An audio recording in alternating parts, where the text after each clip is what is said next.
This episode discusses sexual assault, shame, and trauma. Please take care of yourself while you're listening. What happens when we carry shame for something that was never our fault? Today, we will dive into a deeply honest conversation with my guest, Dr. Connie Kerali, about shame, healing, and learning to stop carrying what was never ours to carry. Together, we will step out of the shadow of shame and into the light because your story deserves to be heard. Hey you, welcome to Selfish Me. I'm Cam, a business psychologist and a proud late bloomer who finally stopped living by everyone else's rules. And this is your space to pause, reconnect, and build a life that feels true to you. Because putting yourself first isn't selfish, it's powerful.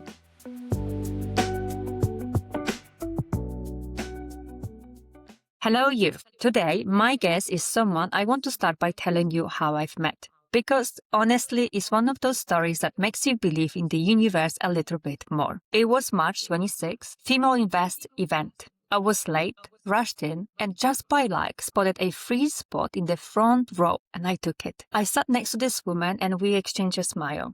I had no idea what was coming next, because a little while later, that woman walked up on the stage and she stood there in front of 700 women and shared her story, her full story, the parts that most people would spend a lifetime hiding. And she won the Female Invest Changemaker Award that day. And I sat in that front row with tears running down my face thinking, I need to know this woman. That woman is Dr. Connie Kerali, and I am so glad she's here. Dr. Connie is a medical doctor with over 15 years of experience, a transformational life coach, a clinical hypnotherapist, and a survivor of sexual violence.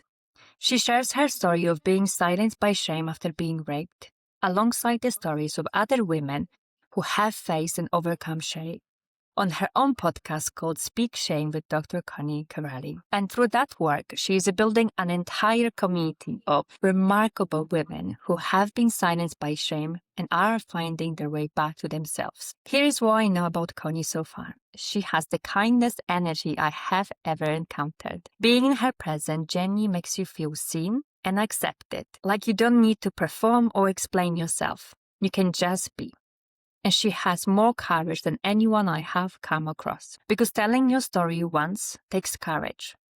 Telling it again and again, on a stage, on a podcast, in a room full of strangers, every single time so that another woman somewhere might feel less alone in hers, that's something entirely different. That's a calling. I am so honored to have you here, Connie. Welcome to Selfish Me. My goodness, what an introduction, honestly. I think back to that day at the Female Invest event, and you're absolutely right. Our worlds just collided, and I'm so grateful that we stayed in touch. And thank you for that beautiful introduction. It's a pleasure to know you too. It was just pure luck. I was like, okay, if I'm late, I'm not going to be sitting at the back because I'm not going to hear or see anything. I might as well sit at the steps at the front. I actually sat with every single speaker. That row was all the speakers. And I'm like, wow, that is amazing. I was just like, mind-blowing. Just a reminder to everyone, just if you're turning in late and if you can get to the front, then get to the front. Exactly. Yes. You know, it just worked out the way you did, because maybe if I was on time, I wouldn't even go as far as to the front. I might just sat somewhere in the middle. So, you know, timing is something that the universe sometimes decides for us. Yes, so true. So true. It was a brilliant event as well. I have to say, hats off to Female Invest for creating such an amazing event. They really do. They really do. I saw that you went for the new book launch as well. Yes, in fact, I've got it here with me. I mean, I'm not an author. I don't have any affiliation. There's no money coming my way for putting this. But yeah, It's a Rich Man's World is out now by Female Invest. I'm reading that, and I just think if you want to learn more about why money is broken for women, then really get that book. It's so fascinating. So a little plug there for them. As I said, no money coming my way for that. Yeah, they just bring women together in such an empowering way. And you do the same from a different angle. So first time I heard about your story was on that stage. Then I listened to your podcast, your YouTube. I've been following you on Instagram, and you share snapshots of your guests and their stories. And it takes strength to create space for those stories. Yeah, I've been thinking about that. And interestingly, one of the things that I've realized over the past couple of years doing this work is that actually Mhm. I've been maybe creating that space ever since I started medical school, ever since I became a doctor, because that's Ah, probably one of the things that I love the most about being a GP, being a family doctor, is it's a real privilege, a real honor to have someone come into your room and mm, share their story, share a part of their life yeah. that maybe they've never told anyone about, and to hold space for Mm, them while they do that. And I think that's always been something that I've loved about general practice, getting to hear those stories, getting to know people at a really yeah. personal level and be there to Level. support them. And I genuinely believe even just the act of listening to someone and showing empathy is often like the greatest medicine that there is.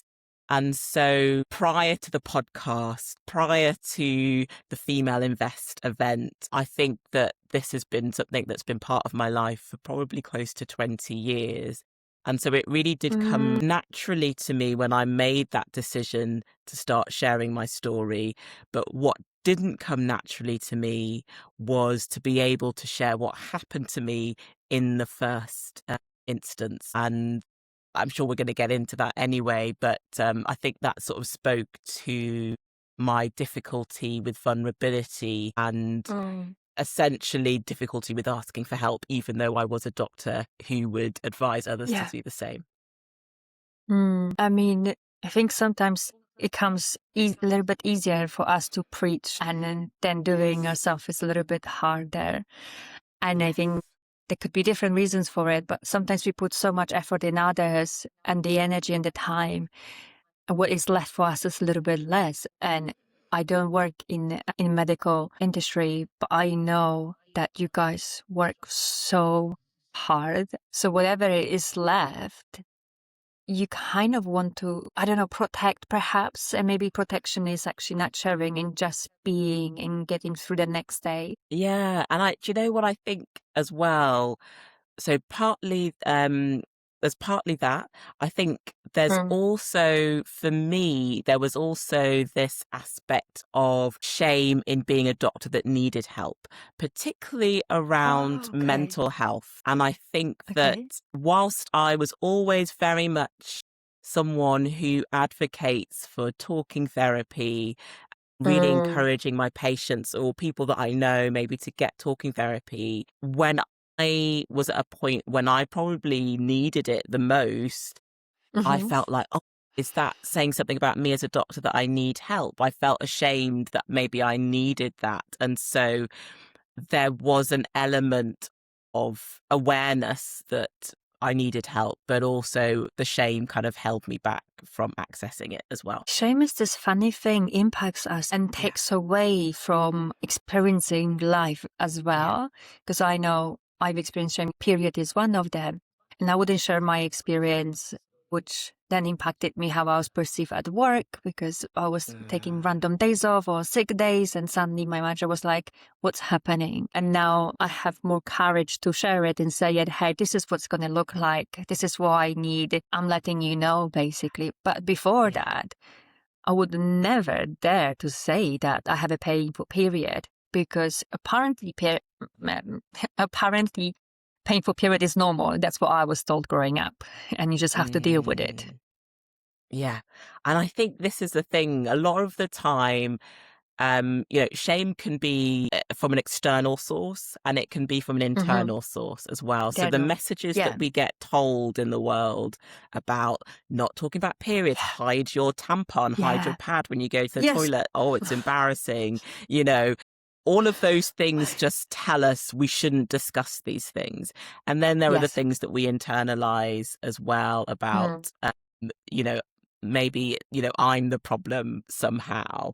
And Mm. so shame works in lots of different ways, but essentially the overall aim for shame is to silence us and think we're the only ones and keep us alone. Yeah. And so having that, and the courage to be vulnerable, and we should never sort of forget how difficult that is in that moment to be able to say, well, actually, I'm really suffering with my periods. I actually need some support. I need help. Yeah. Those things take so much courage to do, regardless of what it is that you're asking for Yeah. help for or needing support for. So, yeah, thank you for sharing that as well. You know what? When I shared with my team, it turns out 3 or 4 other females in my team had the same condition. Yeah. And I always And felt that I was yeah. the only one because I didn't know anybody else. But maybe I did know, but they didn't share it because I didn't share it either. And then suddenly I wasn't the only one. I didn't feel lonely. And I felt seen and understood in the way where I didn't have to explain myself. We just could look at each other and go like, yeah. Yes, exactly. And this is what I talk about with regards to sort of bringing shame into the light by sharing our stories. And that was kind of really where it all started from for me. And so I guess for your listeners, a little bit of a background is that in the summer of 2015, I was dating a guy who basically drugged and raped me. And in the immediate aftermath, I was very much like, blaming myself. In my head, I just thought it's my fault. I shouldn't have gone back to his place.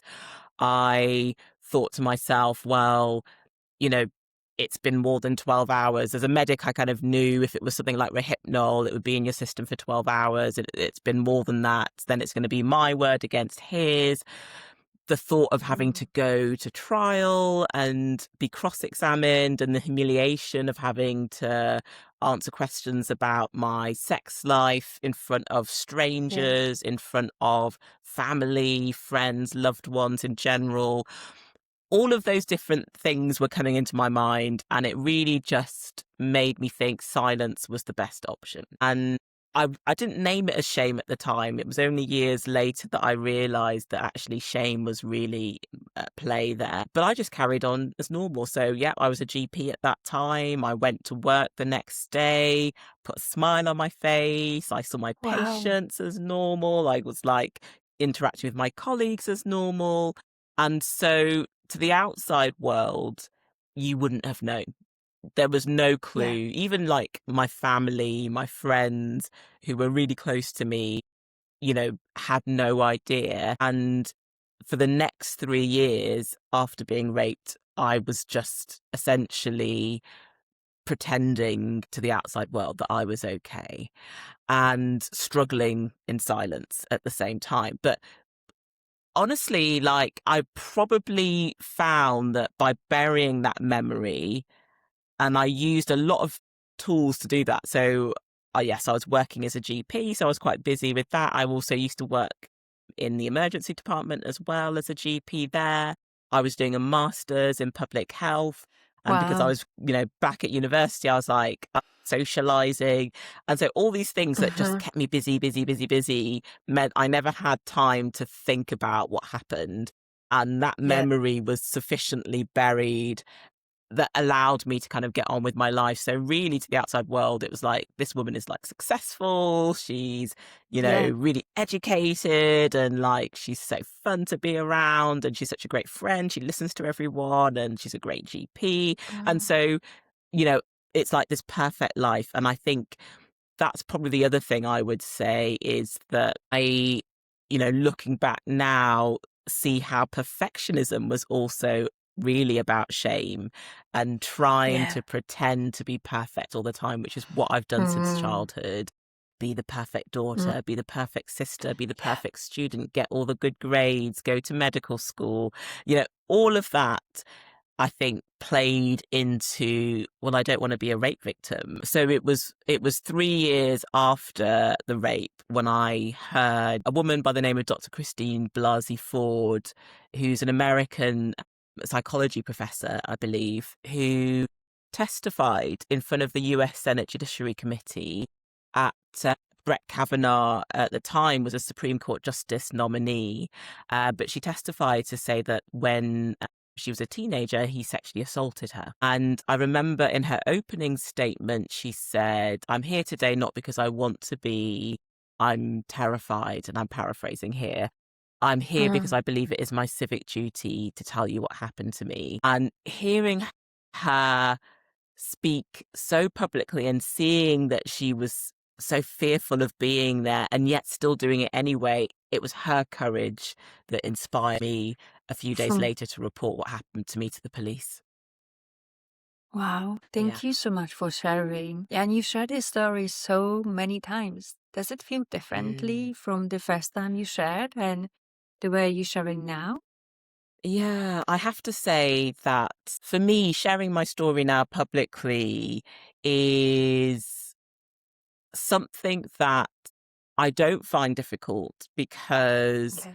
I guess for a couple of reasons. One, I choose what I share. So I probably don't go into like the details of what happened that Mm-hmm. night. I Yeah. think I've done it once, maybe on a Substack article that I wrote. But for the vast majority of the time, the story really is about the shame that I felt afterwards. Yeah.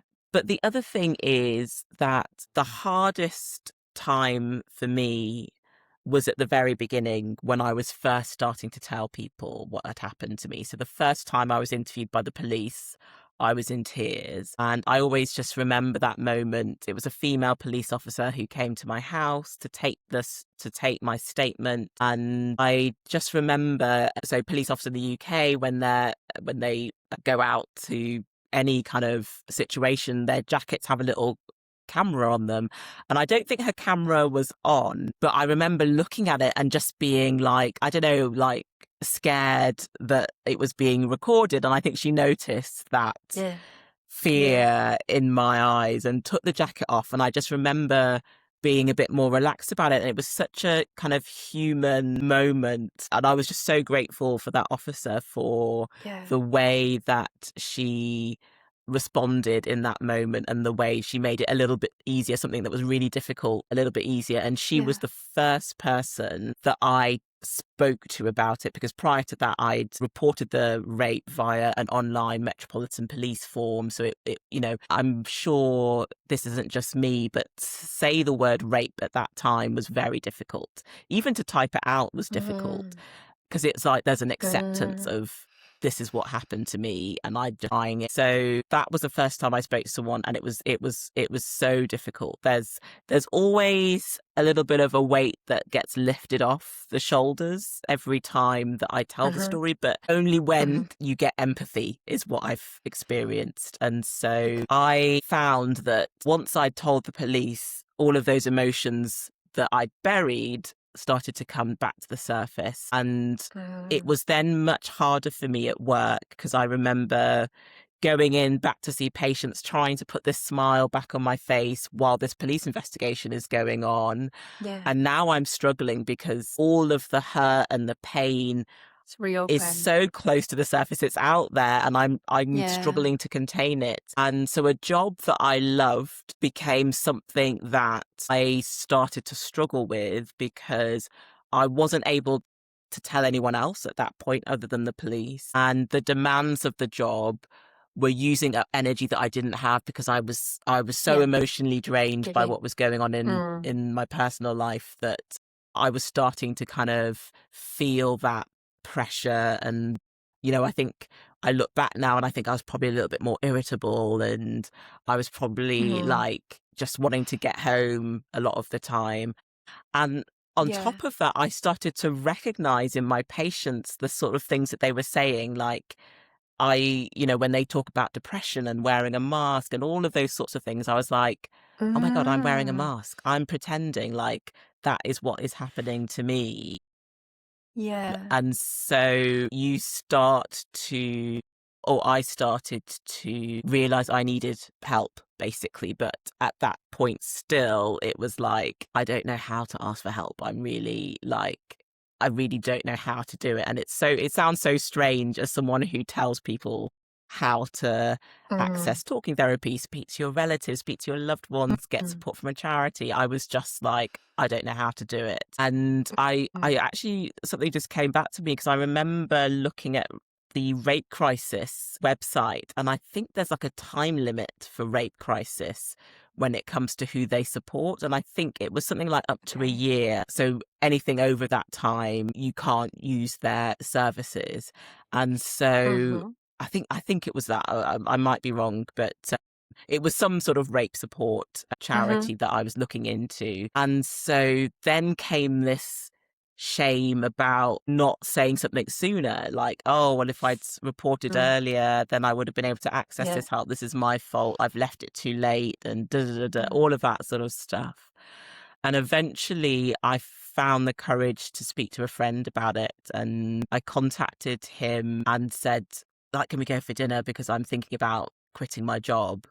And I knew what I was really about, but that was how I Yeah. sold it to him, that as this is what I want to talk to Yeah. you about. And he was lovely. He was like, yeah, let's meet up, let's go for lunch. And I just remember during that lunch just having like my heart racing, my throat was dry. I knew that I was going to have to say it, but I just was still struggling to find those words.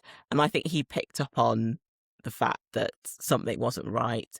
And we went for a Yeah. walk in the park, and eventually he sort of asked me, what's going on, sort of thing. And like, I remember we were sat on a park bench, and eventually I just said to him, I was raped, and just these floods of tears came flowing from my eyes again. And I'm just so grateful that he was so kind, so empathetic. He really listened, and it was just everything that I needed. And again, it was like this weight of shame started to lift. I mean, it wasn't gone completely, but it's a little bit more came away. And so when you ask that question about sharing my story now, like the impact that it has on me now, because not just sort of telling him or telling the police, there were several people along the way, family included, that have been so difficult for me to share that story with. And it was with the help of therapy as well that I was eventually able to do that. But it meant that once I had done that, there was a sense of freedom that actually I've told all of the people that I really, love and care about. And now I want to share my story in order to support other women. And I'm at a place where I feel like I can do that without harming myself by repeating the story. Yeah. Yeah. Yeah. Thank you so much for sharing. Honestly, I actually don't have the words. Yeah. There's something that translates whether someone has suffered from sexual violence or not. I think so many people can relate to being silenced by shame for whatever reason. And so I really am a big believer that sharing our stories set us free. And so I think that whatever it is, if you're struggling in silence, it's just knowing that there is hope, there is something that can be done, and if you can find someone you trust to share that story with, it could be life-changing. Yeah.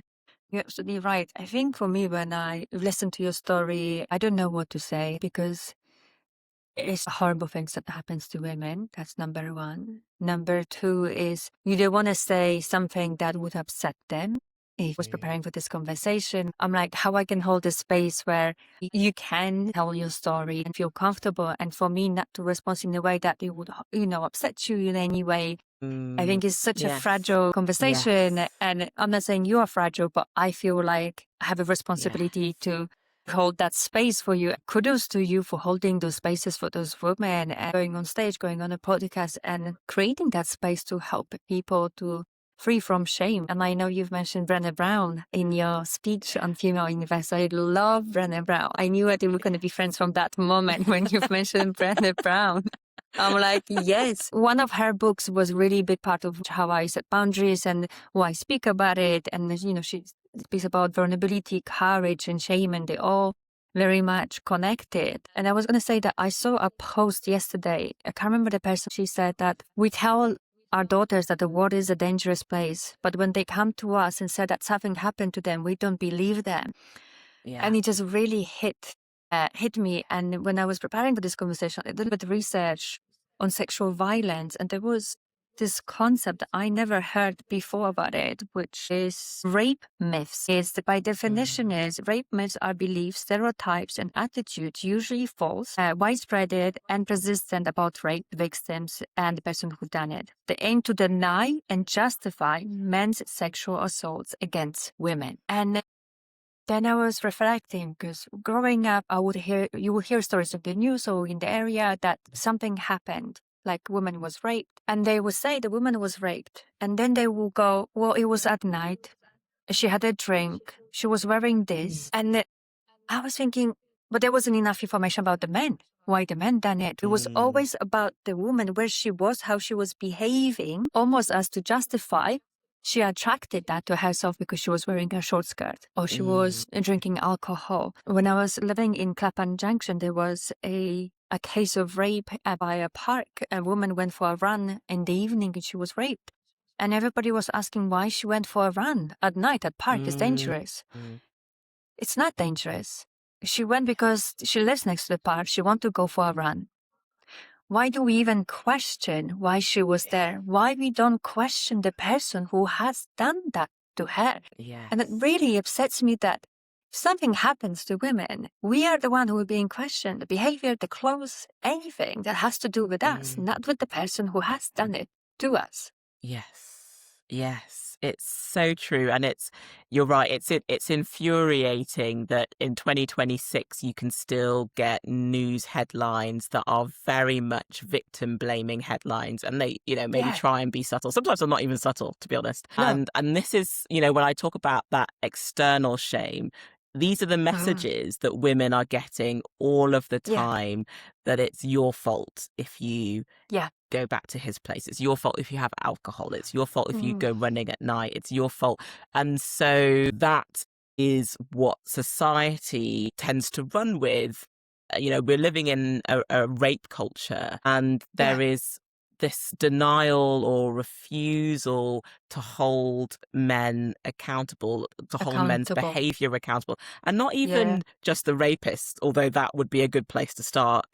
But when other men say nothing and stay silent when they see misogynistic behavior, whatever end of the spectrum it's on, that just shows that it's accepted, it's okay. And I think that there's so much that we can do in society to change this, to change rape culture, to end rape culture, but we need men on board fighting as well.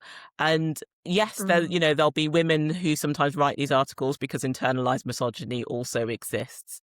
But I think that, it needs to start from a young age, because you think about access to pornography often starts at a very young age, and you probably don't need to go very far to find some young child talking to another young child about stuff that you think, well, actually, like, you're too young to know about this stuff. But actually, no, a lot of kids will have already seen pornography or be talking about rape. And so we really need to start having these conversations early on. I really agree with you on the point of accountability. And there was Fort Bridge rape case that was happening May 26, and where the judge said he wants to avoid criminalizing those children unnecessarily. But those little girls are children, and their future is not going to look the same way if those boys, those children, didn't do what they have done it. Not only they have done it, they've put it on social media. So you have evidence of it. Yeah. It's outraging what the message we are sending. And is this conditioning of standards that women and men are being held to it. And that's from a very young age. What message those young boys, they got it, like, we got away with it. So others might watch this like, are we going to get away as well with it? And then just creates this, as you said, that external shame for little girls and women of not saying, because with evidence, there was no punishment for those boys. Yeah, and I think people forget that rape is a lifetime sentence for the victim, for the survivor. That's something that you're not just gonna suddenly be like, forget about. I mean, obviously, yes, with time and healing and whatever, everyone's going to be at different stages. But I think the voice of survivors is often not heard in criminal cases. I mean, it's so rare for rape trials to occur in the first place. To get something to the level where you are able to convict is rare, and to have video evidence is also rare. So to have all of that and All to of get to a that. point where they're found guilty and still, I mean, I know they've had a custodial sentence now, but it was only really because of public outrage that Exactly. that Yeah. happened, and the courage of these young girls, these, to first of all to go to trial, to tell people what happened to them, and to go through a trial as well. And I mentioned earlier how my fear of having to go to a trial and be cross-examined, and so imagine these young girls did that. How much courage, Yeah. how brave are they to do that, and then to get that Yeah. outcome. It's understandable why so many people were angry. And, there's I don't know who coined this phrase, himpathy, the term himpathy. And so it's like sympathy for men and boys, basically, that occurs in the Okay. judicial system. And it's Okay. played out time and time again. I mean, obviously, we know about this case because it went public, and there have been similar cases in America as well. I can think of a case where I think a man was caught raping a woman in public by these, I think there were two Danish cyclists who were studying in America at the time, who were able to intervene and stop him. But the judge then decided he didn't want to ruin this man's life by sending him to prison. And it's just like, this is what we're up against here. Yeah. This kind of the misogyny, the support, and the kind of lack of accountability, holding Ability. men and Yeah. boys to accountability, to a different standard completely. And so it Yeah. sends the wrong message, unfortunately. Yeah. I was reading on the Giselle Pellico situation as well, because the case has been really, really public. One of the outcomes was that in October 2025, the French Senate passed a law stating that any non-consensual sexual act constitutes sexual assault, including within a marriage as well. Yeah. Uh, Yeah. She wrote a memoir, and the title is A Hymn to Life, Shame Has to Change Sides. And I love that, because the shame shouldn't be on the woman's side, should be on the men's side, because that was their behaviors, not women's. And I love the title. And she's such a big advocate, and the fact that she wants to be part of the trial, that she didn't hide, because she said it from the beginning, it's not her place to feel shame. It's on those men's and her husband. So powerful. But at the same time, it's very sad that it has to go to that level of injustice, crime, that then something is done it. Because not all cases, as you said it yourself, are reported. So the numbers that we know about it are probably way less than what's actually happening. Yeah. And I have to say, I find Giselle Pellico so inspirational. And I think her case has again shone a light on the fact that you can have all of this video evidence and still, these men were denying what had happened. And so, yes, you just think to yourself, like, what chance does anyone else have without any video evidence of obtaining justice? I mean, yes, of course, if there's DNA evidence or whatever, then you may have more of a chance. But it just goes to show the lengths that people refuse to be held accountable. But yes, amazing woman, Giselle Pellico. And I think that case as well, you think, oh my goodness, this is so horrific. Like, how could this happen? A man that she was married to and known for years, drugging her and raping her husband. And yet, only in the last few months, the CNN investigation that found that there's this global network where men share information on how to drug their partners and then live stream it. And then last week in BBC News, there was an article that talked about how the National Crime Agency had arrested 8 men and rescued 8 women who were essentially their partners, who again had been raped. So this is a global problem. And we are, often told, oh, it's the it's the stranger in the street who's going to grab you in the Yeah. park or the alleyway. That's who you need to Mm. be scared of. And it's like, well, actually, no, it's like your next door neighbor. It's a relative. It's the teacher. It's the fireman. It's the parent. Like, it's everyday people. And I think that's why a lot of the time there's so much pushback, I think, from society, because from men in society who are like, don't want to Yeah. be associated with that, or, you know, don't want to accept that it's just your everyday man and want it to be a monster who's done this. And it's like, yes, it's like these are human beings who are doing it to their partners. And actually, the vast majority of rapes are done by people that are known to the victim. You're absolutely right, which is even more terrifying because what we are being told is, oh, be safe, take a cab to get home. We do all the stuff to be safe. And yet when it happens at the safety of our home, at the hands of somebody that we know. So if that's happening from the person we know, how are we supposed to protect ourselves? And how are we supposed to trust the person that we are with and the system that they will support us? Because like you said, the victims of rape is a life sentence. So what is the support from the moment it happens to get justice and then to get the help to heal from it? Yeah.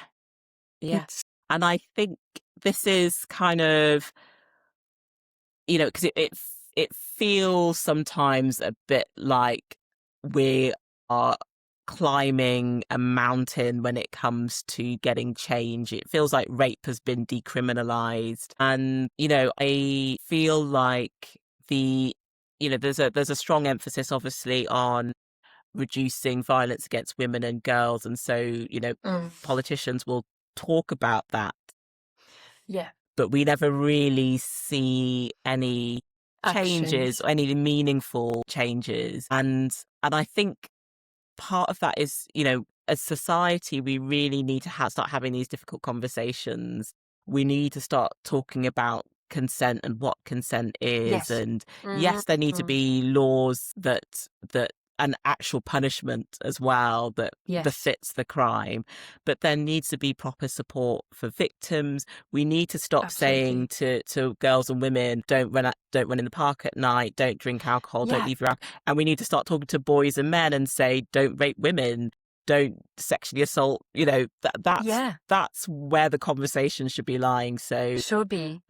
The conversation needs to change, really.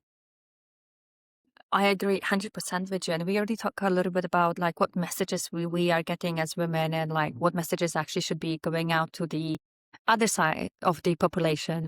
And you said it yourself in the interview. You felt like it was your fault because you went to his house, but he was somebody you were dating. That's normal that you go to somebody's house, right? Yeah. But I think the messages that we absorb as girls, as women, is that is your action drove that outcome, but isn't. It really isn't.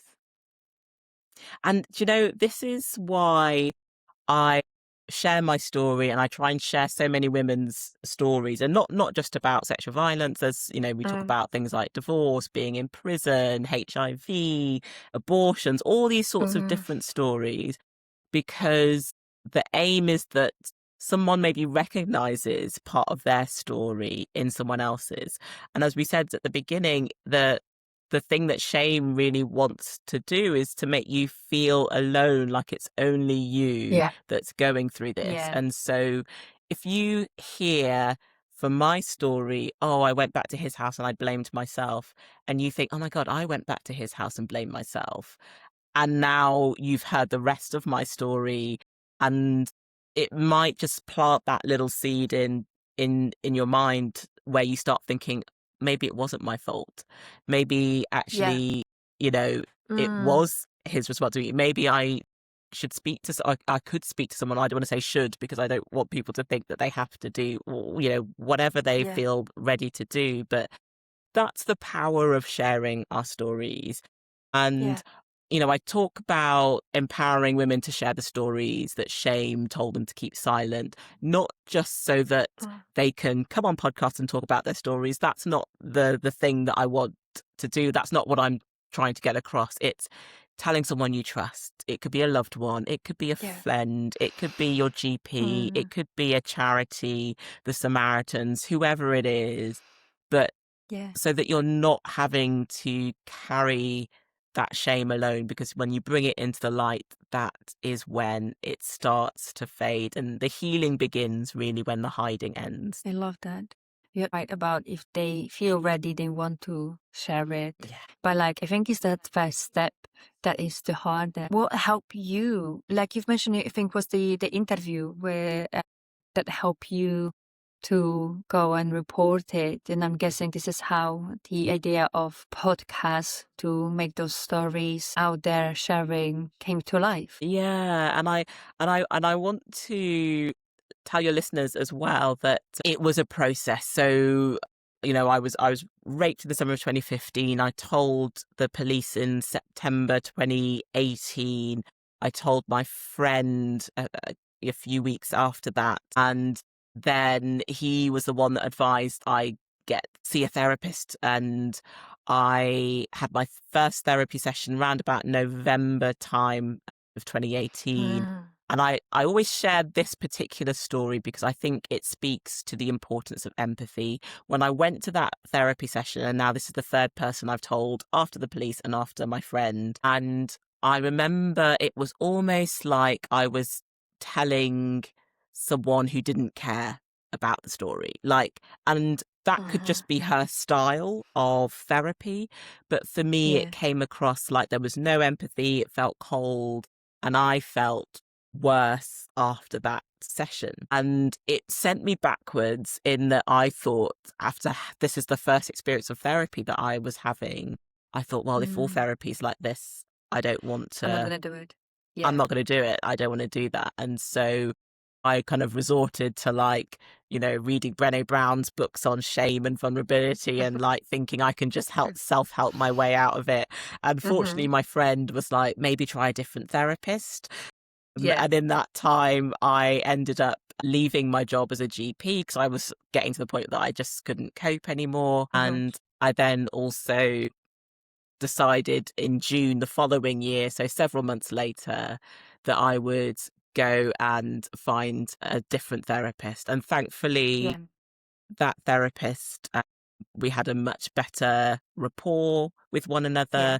I felt the empathy there, and I ended up being in therapy with her for 3 years. And during that time was when I started to tell more friends, more loved ones, including family members. And so, yeah, that was 3 years worth of therapy. And even then, the decision to tell my story publicly didn't come until 2024. So now that's 9 years, so almost 10 years after the rape.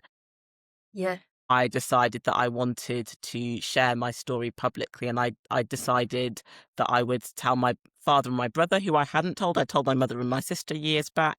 But I thought, if I'm going to do it, I want to tell my father and my brother first. And that was really hard. I think telling my dad, out of everyone I told my story to, telling my dad was the hardest person to tell. But I was so fortunate in that everyone of the people that I loved that I told my story to really supported me, was so kind of empathetic and loving, and just, really shared that love. And I just found as well, every time I shared a story, my connection with my friends and family got deeper.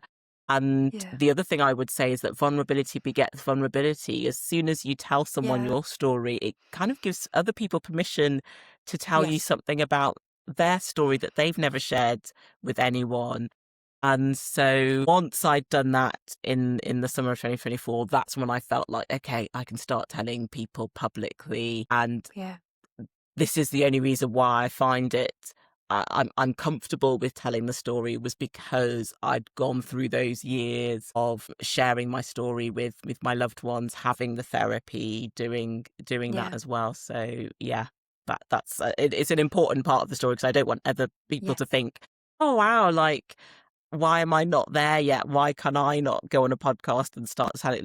No. There were several years of really of struggling and silence, and then having to really kind of look deep within as to why I struggled with vulnerability. And so, yeah, just thought I'd let your listeners know that.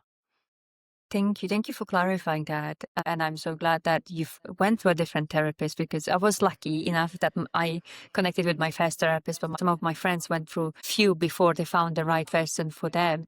And the other thing I say to my friends when they start therapy, at least that was my experience, the first few months is horrible. I felt worse. Yes. And I remember calling my friend every time after a session. I feel worse than I did last week, and I feel exhausted. I've cried. I need to wait until I stop crying to get the bus home. And nobody mentioned that to me. There's oh no, you need to go to therapy, because I had a burnout and depression and anxiety, and HR sending me to get medical help, and they sent me to talking therapy. I was like, okay, fine. I literally asked my HR person at work at the time, who was also my friend, can you just do me a list of the steps I need to take, because I didn't know where to start. I didn't have the energy to decide what I was supposed to be doing. I was like, but I'm good with the to-do list.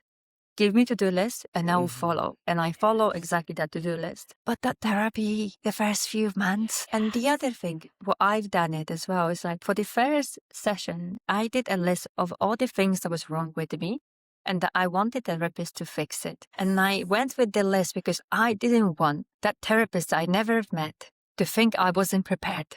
Yes. But you know what I didn't take? Yeah. Tissues. And actually, that's what I needed. I needed a whole box of tissues, not a post-it notes with all the things that were wrong with me to be fixed. Yes. Oh my God, I'm so glad you brought this up. It's so true. So true. And I'm going to add to that, because the number of times I was like, so how long is this going to take exactly? When will I actually be fixed? When can that? I was trying to leave therapy all the time. When can I leave? I just.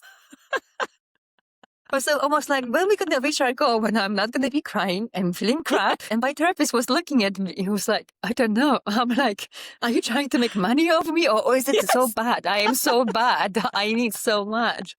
I honestly did not know. And you know what? I was really angry. I went through stages of being really angry that the burnout, depression, anxiety happened to me. I was angry at first with work. I was angry just with everybody. Then I was angry with myself for a very long time and blame myself that I've done it wrong, that I didn't see it, even though I know what burnout is. I literally wrote a dissertation on burnout, and I didn't notice that I was hitting burnout. Because logically, I was young, I was ambitious, I was single, so I want to compensate for not being in a relationship, not being a mom by age of 20-something. I thought the only value and proof that I can exist on this planet is by having this massive career that actually led me to a burnout. And I was just so angry. I was just so angry for such a long time. And that story I was telling myself was first that it happened because nobody spotted in my team. It happened because I wasn't strong enough. I wasn't smart enough, or I'm not cut for working in a corporate environment. And maybe after 2 years of therapy, I was like, what if I change that story to something that is a reset? That you have a chance to reset how you live your life, by whose rules, whose values, whose wants and needs. But the first 2 years, the first few months were crap. So if anybody who's listening, you're going to therapy and it's hard, it's normal. And as you said it, we bury so much of the stuff so deep, especially using busyness. Obviously they are hard because we didn't deal with them for such a long time, and we expect quick fix. Yes. And if we're not getting that quick fix, it's just I at some point felt like this is too hard. I'm actually not sure if I can do therapy. It's too hard. It's too hard. Yes. But then at some point, I've noticed it's a little bit better. So it gave me hope that can be better. And I continue for a few years, similar to you as well. Yes. Oh my goodness. And this is probably one of the first times when I've had a conversation about therapeutic experience. And it's oh my God, I totally relate to all of that. And I was going to say as well, because during my therapy sessions, after I'd quit my job, and I was still doing some ad hoc A&E shifts every now and again. That was paying the bills. And then I applied to work for the European Parliament, got that job, moved to Luxembourg. And during that time before I moved, I'd started therapy with the lady that I would then start seeing for the next 3 years. And I kind of was of the impression when I moved to Luxembourg, I was like, I'm probably not going to be able to carry on with my therapy. That was my That was my get out clause. And she was like, oh no, we can carry on online. And I was like, I really was trying to get out of it. And I also remember a real resistance to talking about my family, like, because I always felt like she's trying to blame my family for everything. Like, I was protective of my parents. Yeah. Like, I couldn't see that what she was trying to do was help me understand why I am the way that I am. Yes. And so I was like, I had a perfect childhood. Everything was perfect. And like, actually it was a very good childhood, but it was this reluctance to sort of see that a lot of the reasons that why I am the way I am also stem from my childhood, which was very good, but there were things that, there's always things that can be done better or whatever. Yeah. And everyone's obviously doing whatever the best that they can at the time. But that was my other sticking point for a while, I think.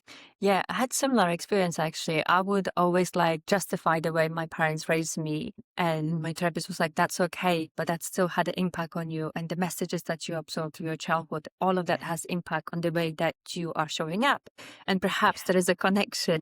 Well, I was going to say, we're coming to the end of our time together. This has been such a wonderful conversation. As always, every time we chat, it's been so lovely. Is there anything else that you would like to add or share with our listeners who in 95% are women? Yeah, I mean, I think that if I had to sort of give a little takeaway, if you are listening to this and there is something that you have been struggling with and you've been struggling in silence with, I think even just recognizing that there could be some shame there is a really good first step. I look back now at what the process that I went through, and awareness of shame took me a while to reach, and really kind of understanding the beliefs that were there underneath it all took me a while to kind of understand. But what is really important is being kind to yourself, because I think that's the other thing that, yes, shame wants us to stay silent and to think that we're the only ones and to sort of berate ourselves and criticize ourselves and judge ourselves. But if we start to think about the ways that we can be kind to ourselves instead, and that kindness could be talking to someone, reaching out for support. It could be journaling if you really feel like you can't share your story with anyone yet, but getting those words out onto paper. But the reason I encourage people when they're ready to speak to someone that they trust is because, and Brené Brown talks about this, that empathy is really the antidote to shame. Because when you share your story, when it is held, when you are listened to with empathy and kindness, shame can't withstand that. It can't withstand the kindness and the love and the empathy. And so I hope that when you do choose to share your story, you are met with empathy. And if you are not, that's not your fault.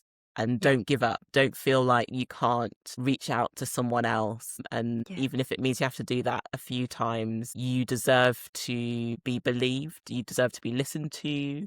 You deserve empathy. You deserve kindness. And I hope you take that away from my story as well. Thank you so much. I love this conversation. You're such an inspirational woman. And it's been an absolute pleasure and honor to have this conversation with you and to share it with our listeners. Thank you. Thank you so much for having this space as well, Camilla. Thank you.